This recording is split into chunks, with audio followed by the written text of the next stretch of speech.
नमस्कार, मैं सुनीति गिरी और स्वागत है आपका मेरे YouTube चैनल सच समाचार में। हमने किसे चुना है, सरकार या साहूकार? कतारें किसके लिए? नोटबंदी की कतारों में 200 लोगों की जान गई थी। पिछले लॉकडाउन में लगभग 300 आदमी खाने के लिए उन कतारों में मर गए। प्रवासी मजदूर सड़क पर जाते हुए लगभग 300 मर गए।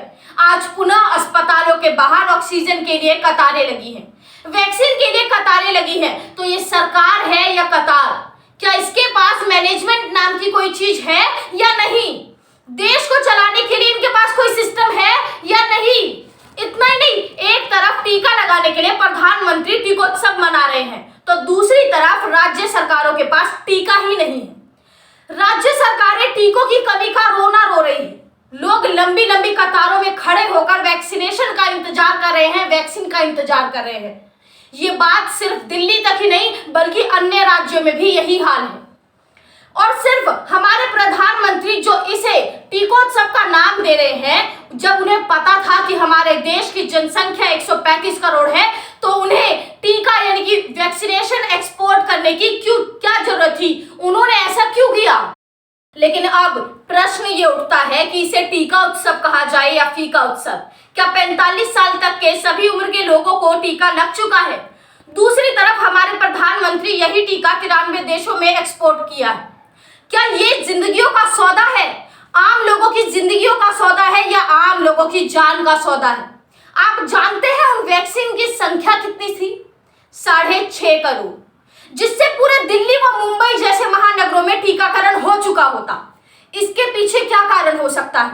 सिर्फ नाम कमाना या सौदागिरी? 25 अप्रैल 2021 के द इंडियन एक्सप्रेस के अनुसार दुनिया में सबसे महंगे टीके हमारे देश में बिक रहे हैं, जबकि और देशों में यही टीके सस्ते दामों में मिल रहे हैं। सीरम इंस्टीट्यूट को 600 रुपए प्रति डोज जो कोविशील्ड निजी अस्पतालों को दी जा रही है, वही दुनिया के अन्य देशों में सस्ते दामों में दी जा रही है। तो फिर भारत के नागरिक के लिए इतनी महंगी क्यों? आखिर ये लाभ किसको जा रहा है? एक ही टीका लेकिन उसके 5 दाम। केंद्र सरकारों के लिए 150 रुपए, राज्य सरकारों के लिए 300 रुपए, निजी अस्पताल के लिए 600 रुपए और व्यक्तिगत आदमी के लिए 1200 रुपए। क्यों? कि सीरम इंस्टीट्यूट ऑफ इंडिया के सीईओ आदार पूनावाले का कहना है कि 1500 रुपए प्रति डोज में भी हमें प्रॉफिट मिल रहा है। फिर ये अन्य प्रॉफिट का पैसा कहां जा रहा है? अभी आपके सामने कोविशील्ड का रेट कार्ड प्रस्तुत कर रही हूं, जिसे 25 अप्रैल 2021 के द इंडियन एक्सप्रेस में पत्रकार प्रभा राघवन व अनिल शाशी ने जारी किया है। यूके में $3, यूएस में $4, बांग्लादेश में $4, ब्राजील में $3.15, ईयू में 2.15 से $3.15, सऊदी अरेबिया में $5.25, साउथ अफ्रीका में $5.25, लेकिन भारत में $16। आखिर क्यों? इतना ही नहीं, एक देश, एक संविधान, एक कानून, एक पार्लियामेंट, एक टीका, लेकिन दाम अनेक क्यों? अब इस पर दिल्ली के हेल्थ मिनिस्टर श्री सत्येंद्र जैन ने भी उंगली उठाई है। देखिए, 2 कंपनियां कोविशील्ड और कोवैक्सीन, इनको बहुत ज्यादा प्रॉफिट कमाने का मौका दिया जा रहा है। कोविशील्ड ने, जो कि केंद्र सरकार को 150 रुपए में वैक्सीन देता है, 150 रुपए में प्रॉफिट है, मान लेते हैं अगर 10 रुपए का प्रॉफिट भी है, और 6 करोड़ वैक्सीन वो हर महीने बनाते हैं। अगर आधी वैक्सीन केंद्र सरकार को देनी होती है, तो यानी 3 करोड़ वैक्सीन देनी है, तो 30 करोड़ उसमें प्रॉफिट हो गया। अब वही वैक्सीन जो 150 की थी, राज्य सरकारों को 300 में देते हैं, तो राज्य सरकार को जो दी तो उसमें प्रॉफिट कितना हुआ? 300 रुपए में से 160 रुपए का। और वही वैक्सीन प्राइवेट को देते हैं 400 रुपए में, तो कितने का प्रॉफिट हुआ?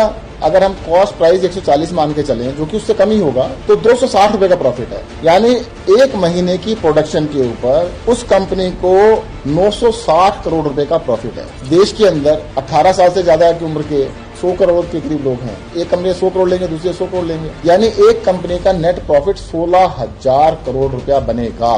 दूसरी जो कंपनी है कोवैक्सीन, वो तो इससे भी महंगे रेट में दे रही है। उनका 150 रुपए और 400 रुपए और 600 रुपए शायद है, तो उसका प्रॉफिट इससे भी ज्यादा होगा। और कंपनीज को प्रॉफिटियरिंग करने के लिए इतना बड़ा मौका नहीं दिया जा सकता इस आपदा के समय पर। जब 150 रुपए में प्रॉफिट है, तो उससे ज्यादा में बेचने का कोई अलाउड नहीं होना चाहिए। ये 3 रिक्वेस्ट मैंने हर्षवर्धन से की है।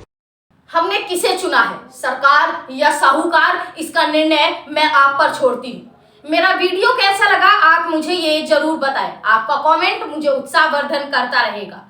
अभी के लिए सिर्फ इतना ही, तब तक के लिए धन्यवाद।